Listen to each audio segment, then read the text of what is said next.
You're listening to the Author Stories Podcast, bringing you the story behind the stories and the storytellers. Margaret White, Terry Brooks, Sheena Kamal, Matthew Quick, J.T. Ellison, Walt D. Williams, Brad Thor, Corey, Dr. O, Brandon Sanderson, Robin Mom, Ernest Klein, Jim Butcher, Sherwin Harris. Visit hankgarner.com for archives of all the shows. Today's guest is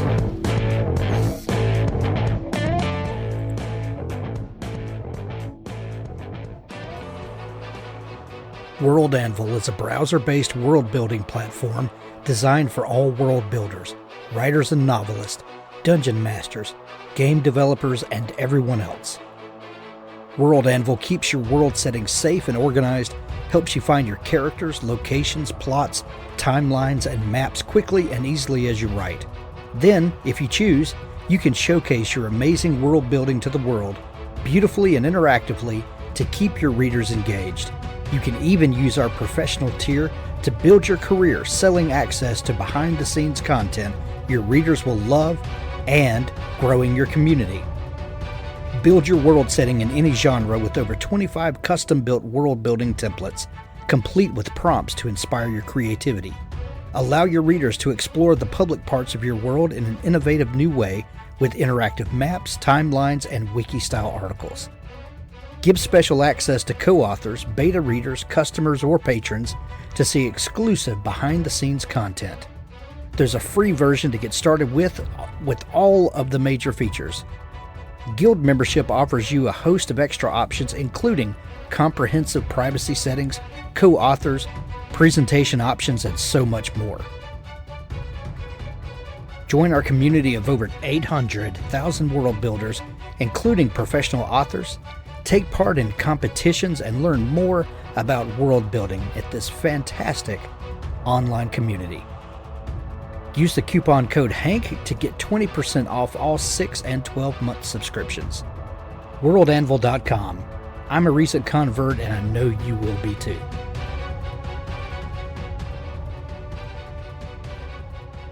Well, thanks for joining me again for the Author Stories Podcast, where I bring you the story behind the stories and the storytellers. Today, I'm really excited to have Mary Kay Andrews back on the show with me today. She has a phenomenal new book. It's called Hello Summer.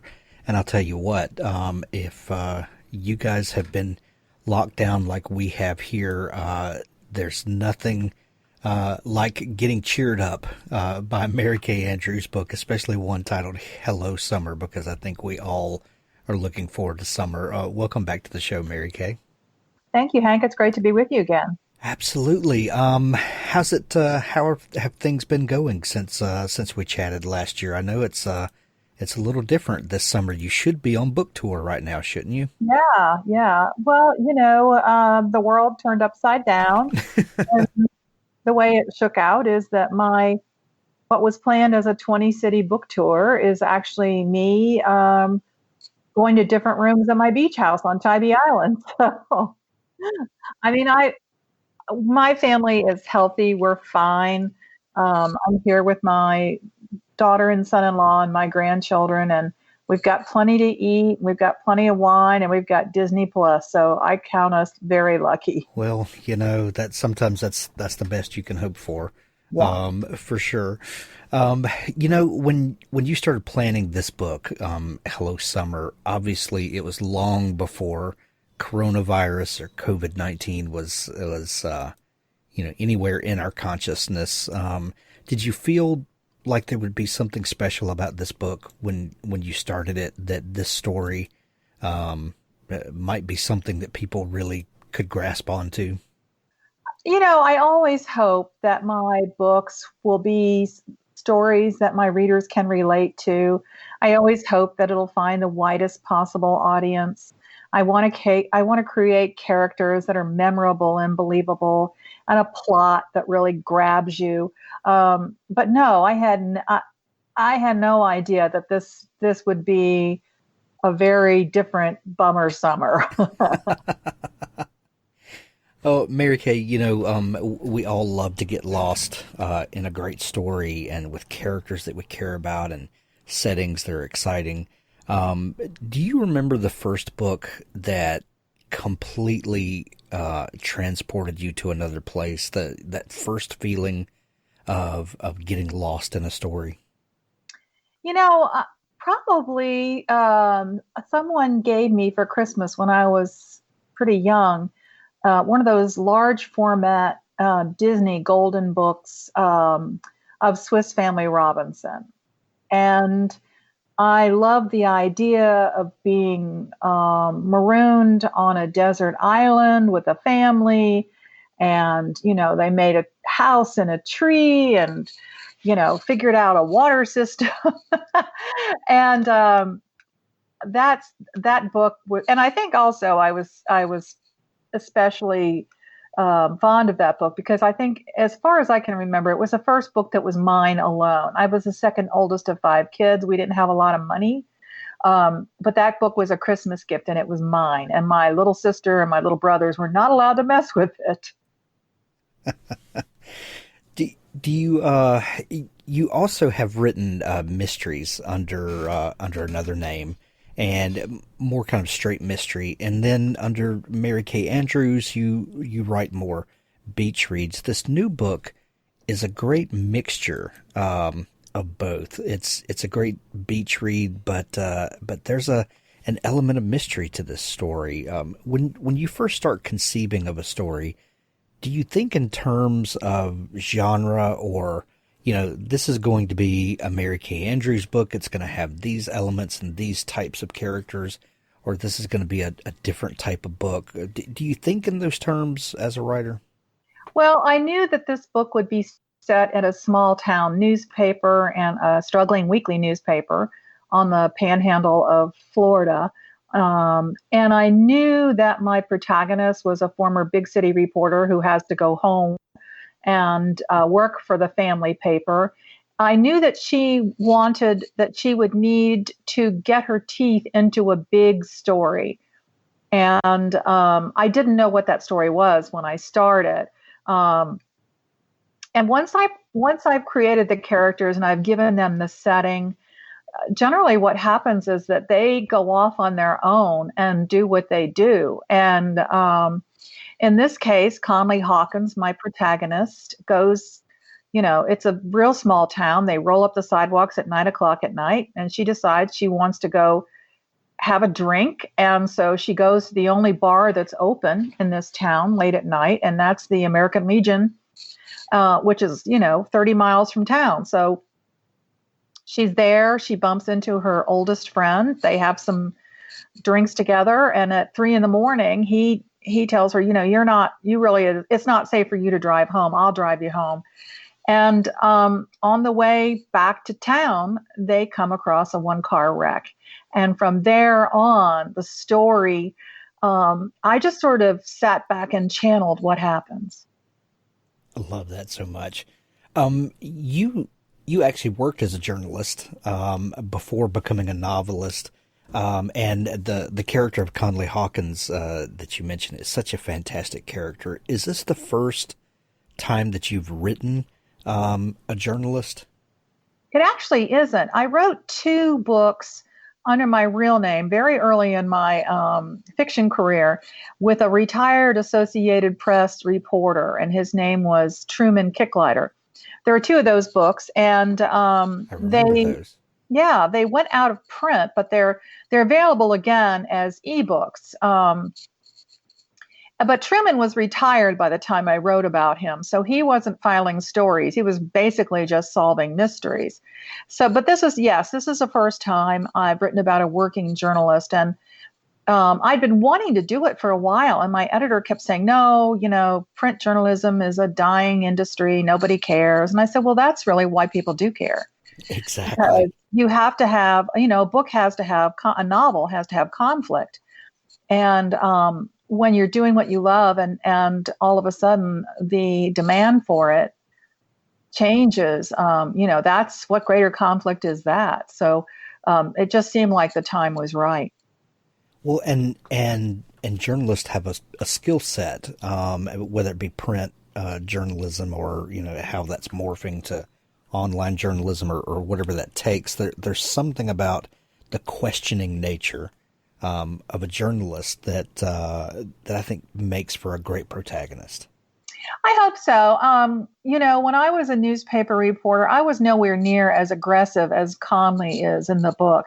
Conley, cannot stop picking at this story. She and her friend on their way back to town, I think it's her second or third night in town. It's 3 a.m. and they come across a burning car, and it's been a one car wreck. There's no other cars around. There's an unconscious man inside. They call 911, try to get him out, but they can't. And it turns out later that the man in the car, he is deceased, but he's the congressman for that district, the longtime congressman for that district. And so, it should be an open and shut case. He probably fell asleep. Something happened, but it isn't. And Conley will not leave it alone. And nobody in town, including her family, including her older sister who runs the newspaper, wants her to keep digging at this story, but she just can't let it alone. Man, when you first start conceiving of a new story, you talked about the characters and then, putting them in a setting. Is that usually how it starts for you? A character comes in, or is it a situation and then a character comes to embody that situation? How does that first kernel of story usually come to you? It's different with every book. With this book, Hello Summer, my editor actually said, okay, now set a book at a newspaper and a small town paper. And then I, came up with the rest of the story. For instance, with last year's novel, Sunset Beach, I knew that book was going to involve a character who works for her estranged father, who is a high-profile ambulance-chasing personal injury lawyer. But this time around, I just knew, okay, a big surdy journalist goes back to her small town. I didn't really know where the town was. I kind of had to go shopping for the location, and I ended up in the panhandle of Florida in a small Gulfront fictional town. Every time it just... I never know where the original thing will start. And I knew that Conley had to have a big story to get her teeth into. But I wasn't sure what it was until I remembered. And this story, the plot of Hello Summer, is actually one of those ripped from the headline stories because it was inspired by a story I read in my hometown paper about a longtime congressman who dies of natural causes. And at his funeral, his son gets up to give a eulogy. And he's a very long-term, in his 80s, conservative Republican congressman. And his son gets up and says, in addition to my mother and my siblings who are mourning, I want to recognize the fact that my father's secret first family, they're also hurting. Oh, no. And everyone in the church kind of their heads spun around, and it made headlines. It made national headlines. And when I read that story, I thought, all right, sometime down the line, I'm going to use that. And so that was the inspiration for the sort of political intrigue angle of this novel. Oh, man. We love to read stories of political intrigue. What do you think it is about those types of stories that resonate so deeply across the board? Is it just the idea, this American idea of people in power and, us being skeptical of people in power? Why do you think those types of stories are such easy fodder? For me, I was in college. I was actually in journalism school in the 70s when the Watergate scandal unfolded. And so from that time forth, I think members of my generation maybe have been more skeptical of government and people in power. And so maybe that is the source of it. But, and of course, with current times, not to get too political, but we've got an administration that has a very tenuous grasp of the truth. Let's just put it that way, in my opinion. Gotcha.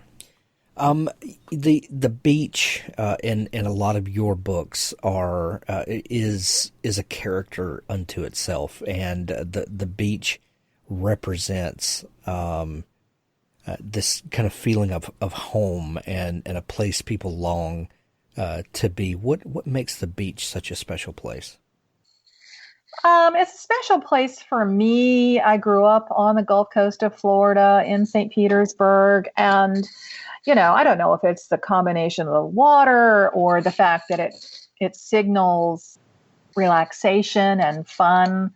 But I think my readers key into that. And I hope that when they see my book my name on a book jacket, they know they're going to have a good time. They're going to the beach with me. And, this year, a lot of people aren't going to be able to get to the beach for their beach reads. So I'm going to take them to the beach with me. So we're going to dip our toes into the blue-green waters of the Gulf of Mexico, and we're going to dig down into that sugar white soft sand, and we're going to sit together and watch a sunset or even a sunrise. And then I'm going to spin a story, and I'm going to take you away.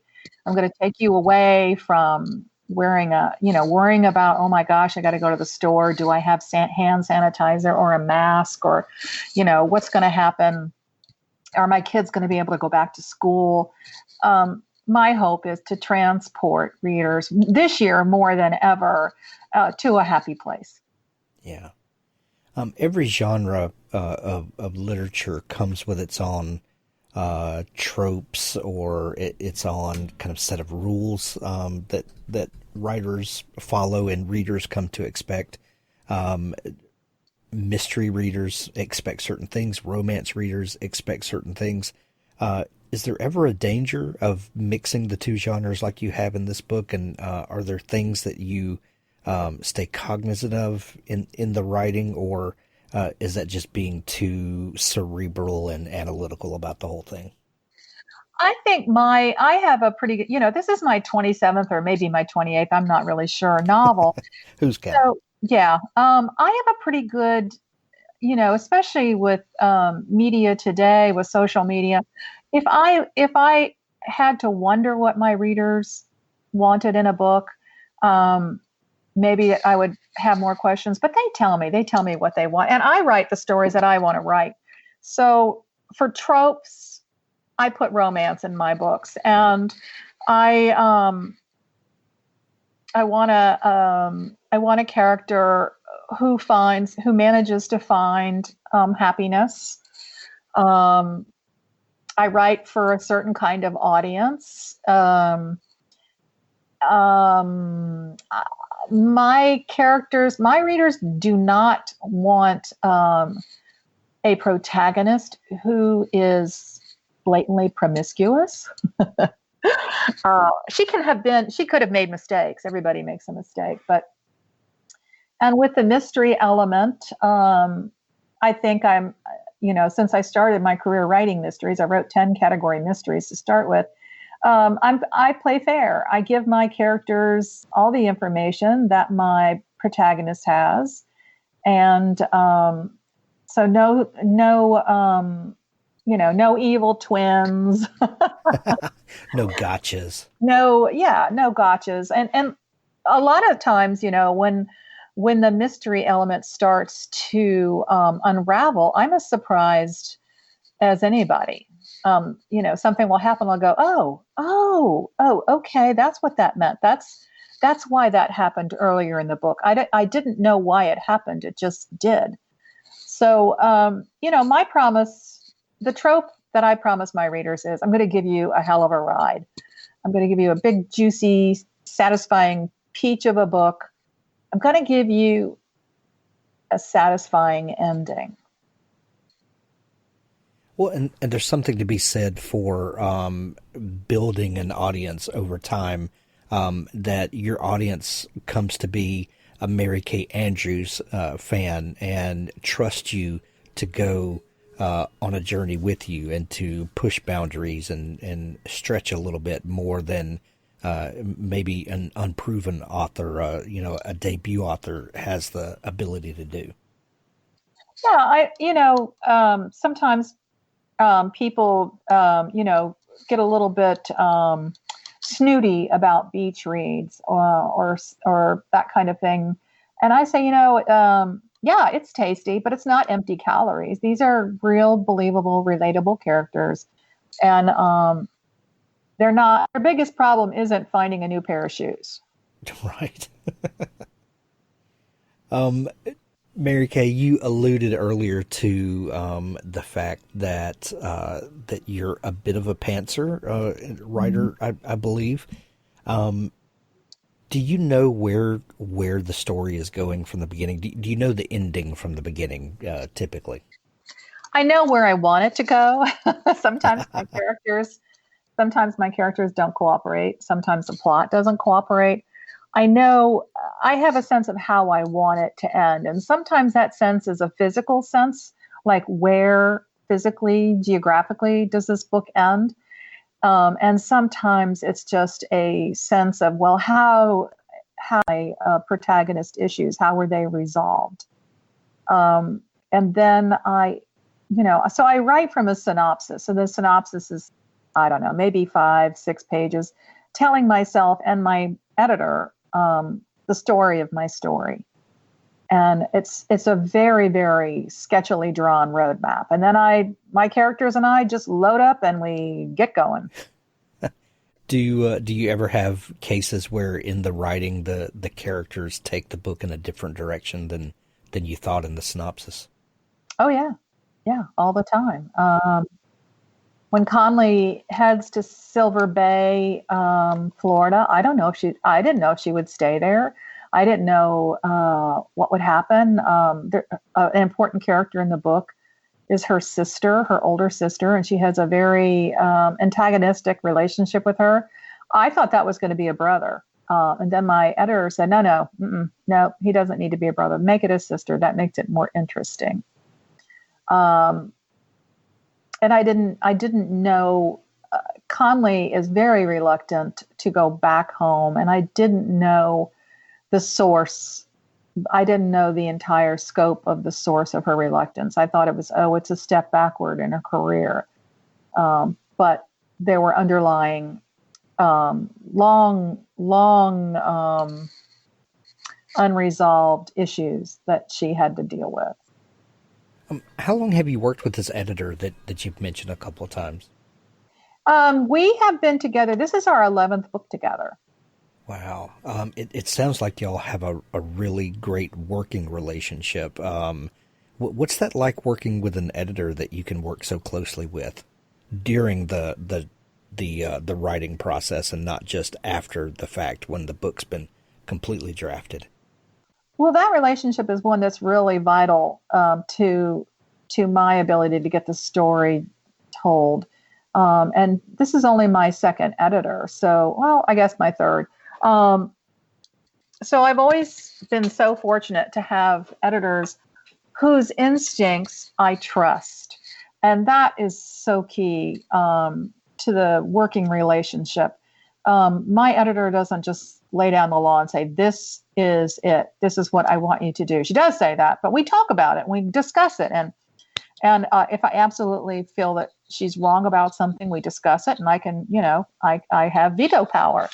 But she's my editor for a reason, and that is because I think she has superb instincts. She has commercial fiction instincts, which are important to me because I write commercial fiction. I want to write a book that sells. But I also want to write a hell of a story. And so that reshape. And I have the same relationship with my longtime agent. We've been together for, I think, 21 years now. Wow. Yeah. So I have much more of a collaborative relationship with my editor and my agent than a lot of writers I know. A lot of writers write their book and then hand it in to their agent or to their editor. But I don't have time for that. I write a book a year, so I don't have time to wonder if my book is working. Right. That's a great point. how has quarantine affected your creative process? Because I know you, like you said, you write a book a year. You're on a schedule. Has this weird situation that we've been in, has that affected your creativity, your schedule, your process at all? Yeah, it has. I've been anxious, I've been stressed, and so I haven't written as much as I need to have written. And so, this is my launch week for Hello Summer. For the next couple of weeks, I've got a pretty hectic schedule. But once this is over, I have started next summer's book. I know what it's about. I know who my character is. I know what the setting is. But I haven't written nearly as much as I would have written by now, just because I have such a very short attention span right now. And so, instead of writing, I'll bake. Or label spices. Baking. Yeah, or label spices, yeah. I've heard that same kind of sentiment from so many people, and others may look and say, well, you're just sitting at home. Why aren't you using this time? But it's a different mindset. There's, this thing is affecting us in more ways than, just the folks in the hospital. It's a crazy time. Yeah. And when I'm writing at my best, my head is in the world of the book. And I'm in it, and everything around me is extraneous, and I'm not paying a lot of attention to that. I'm creating this world. I'm inhabiting this world, and right now, the physical world that I'm in, and that we're all in, is, everything is up in question. So it's hard for me. I will get back to it. I have to get back to it. And I've been distracted before, but not like this. So, the muse will come soon. If it doesn't, I will go drag it back into my world and choke it until it tells me what to do. Well, the good news is we have a brand new book, Hello Summer, that's out everywhere now. Another great addition to your catalog, Mary Kay, and the book that we've all been waiting for this summer. There are links to it in the show notes of this episode. You can grab the Kindle edition, or better yet, the audio book.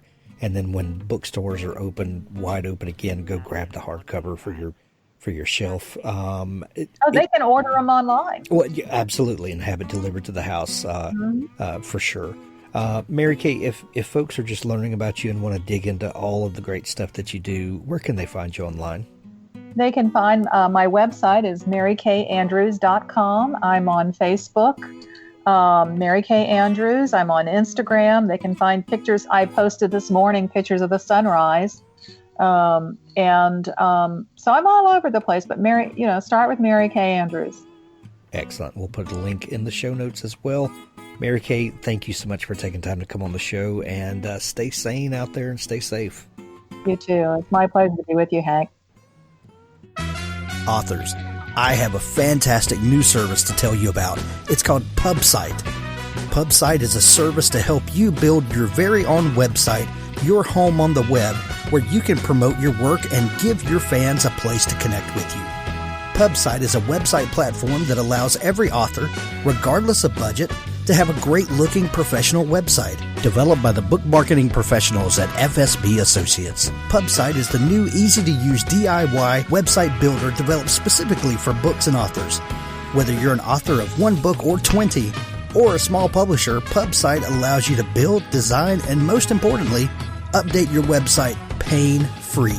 No need to be dependent on a designer or webmaster to make a small but costly change to your website. Save the money and do it yourself. PubSite is the best platform for authors because it's a book-centric platform.